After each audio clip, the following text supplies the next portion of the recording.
Assalamualaikum and hi everyone. My name is Fathyne.A Binti Abdullah. My metric number is 281858. Today, me and my friend are going to present about Baba and Nyonya culture.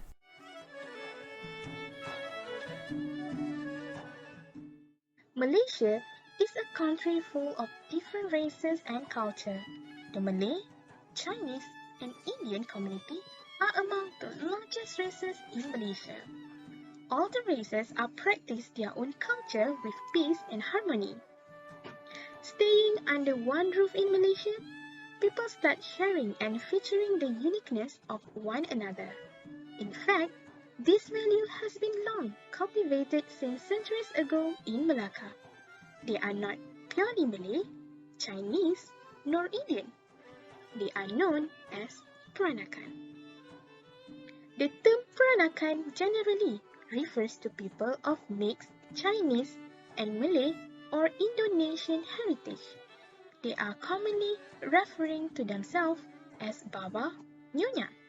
The males are called as Baba and the females are called as Nyonya.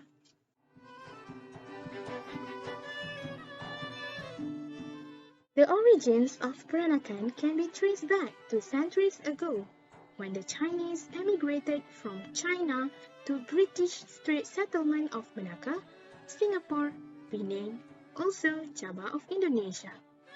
The Strait Chinese were immigrants from China who intermarried with the local women during 15th century. According to the legend, the Emperor of China sent Princess Hang Lipo to marry Sultan Mansur Shah, the Sultan of Malacca at that time, as a token of appreciation for his tribute.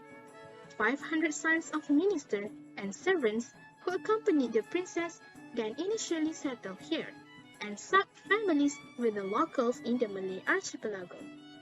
The second version of history says that Chinese traders who traveled to Malacca and Penang for business would settle down and marry the local woman.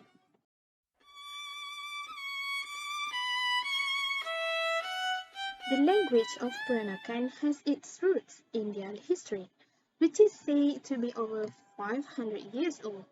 With locally born wives speaking Malay, Baba Malay slowly developed over time and create a Creole dialect of the Malay language, which contains many of the words from the Hokkien dialect. However, not all the Peranakan community speak with this dialect. For example, the Peranakan community in Penang speak Hokkien for generations, whereas the Peranakan community in Malacca speak both Malay language and Hokkien dialect. However, it is now a dying language and its contemporary use is mainly limited to members of the older generation, as English now has replaced this as the main language spoken amongst the younger generation. Young Peranakans have lost many of their language, so there is normally a difference in vocabulary between the older and younger generations.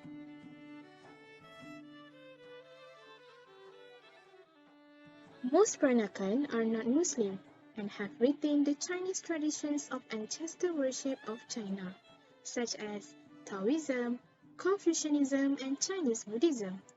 Despite in this modern society, many of young Peranakan community have been embracing Christianity.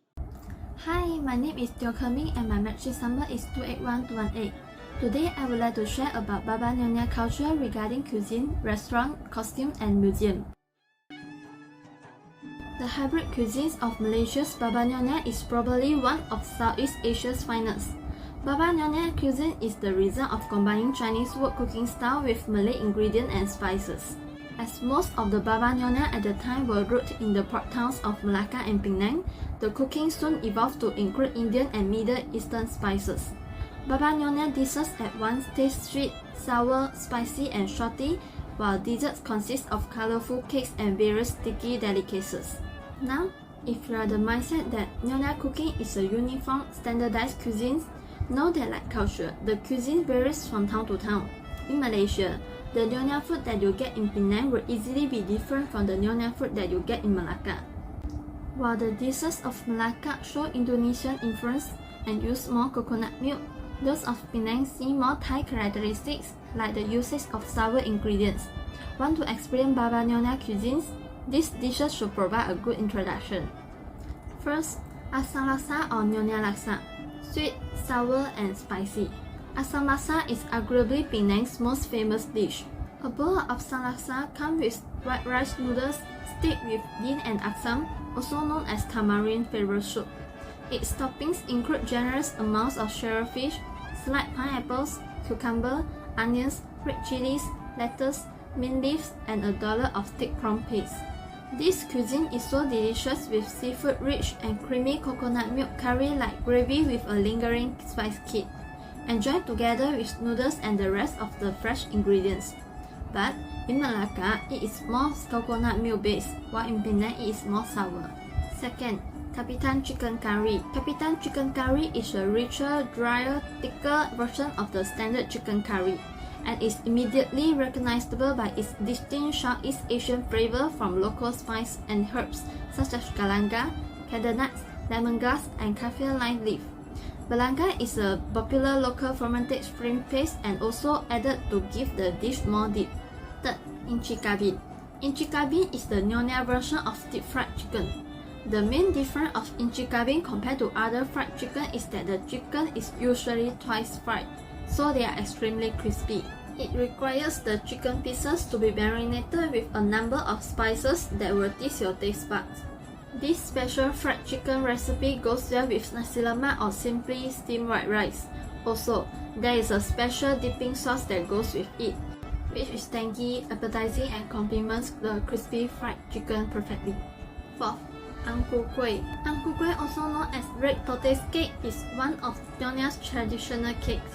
Red tortoise cake is a small round or oval-shaped Chinese pastry with soft, sticky, glutinous rice flour skin wrapped around a sweet filling in the center. It is molded to resemble a tortoise shell and is presented resting on a square piece of banana leaf.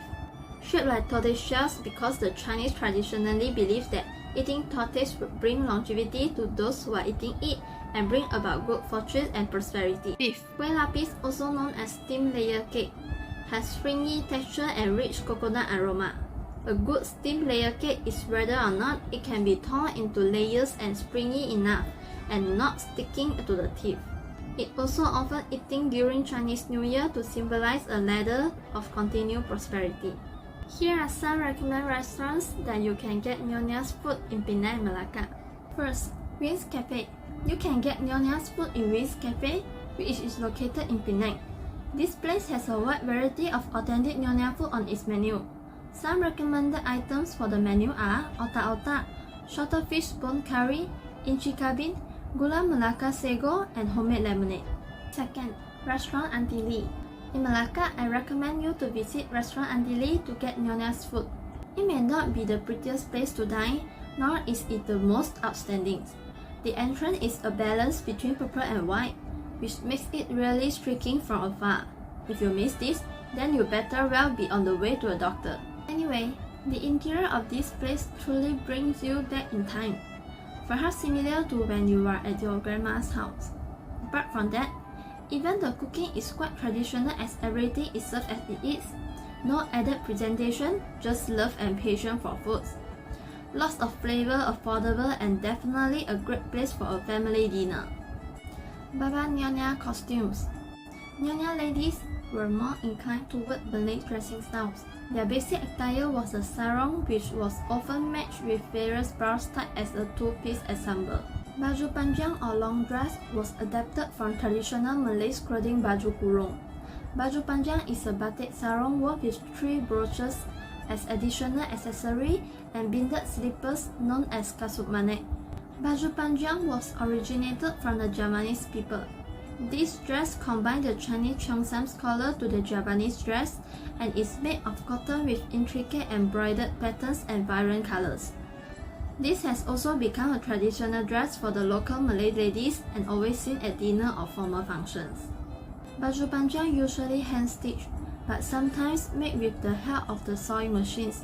The end of the sleeve were purposely taped to facilitate eating with fingers and also to show off gold ornaments like bangles worn on the wrist. Kebaya Nyonya is Baba Nyonya's traditional attire that female in this ethnic wear. This kebaya usually designed with symbol or pattern that related with Chinese. It is worn with kain sarung batik. Historically, since Baba and Nyonya are influenced by many ethnicities such as Indonesian, Malay and Dutch, kebaya was not always known by that name.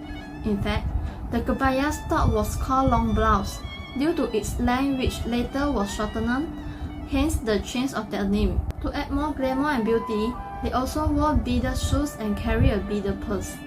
In Malaysia, Kebaya Nyonya stock is enhanced with the motif of flowers, animals, insects, and other Oriental-inspired designs.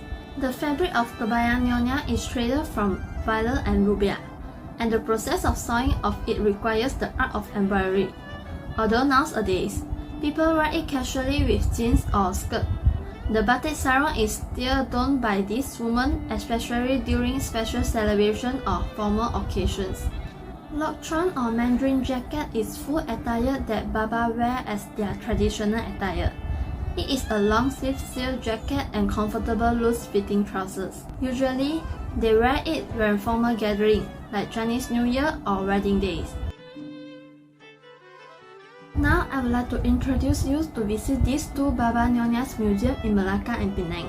First, Baba and Nyonya Heritage Museum. This museum is located in Malacca, a World UNESCO site. The house is a combination of three terrace lots that were acquired by Chuan's family in 1861. 4 generations lived in the house before it was opened as a museum in March 1985. The name of the museum is derived from the term Baba, an honorific manner of addressing a straight-boned gentleman, and Nyonya, which address a straight-boned lady. The museum welcomes you on a journey into late 19th century and early 20th century Malaya. Meander through the home of Baba Chan Seng Siu, whose eclectic taste offers a glimpse into the richness of the culture and the opulence that was fashionable in many pre-World War II Peranakan homes. Nowadays, the museum is still managed by the family. Their vision is to bridge community to Malaysia's history, Peranakan identity and culture. By preserving this house for visitors and students, they hope to honor the Peranakan spirit, keeping it alive for many generations to come.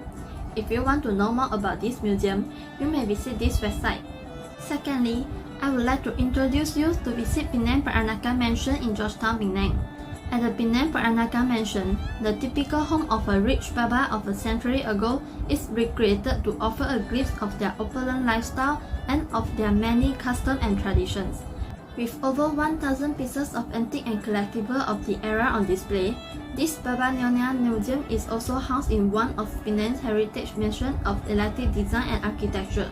Built at the end of the 19th century by one of local history famous personalities, the Haiki Chuan or Sea Remembrance Store had once served as the residence and office of Kapitan China Chong Keng Kyu. Though not a Baba himself, his Chinese cottage house was much like a typical large Baba home of eclectic style, incorporating Chinese carved wood panels and English floor tiles and Scottish ironworks. Having survived the many decades of neglect and decay, the mansion has now been restored to its former glory of a stately home. If you want to know more about this museum, you may visit this website. Thank you for watching this video.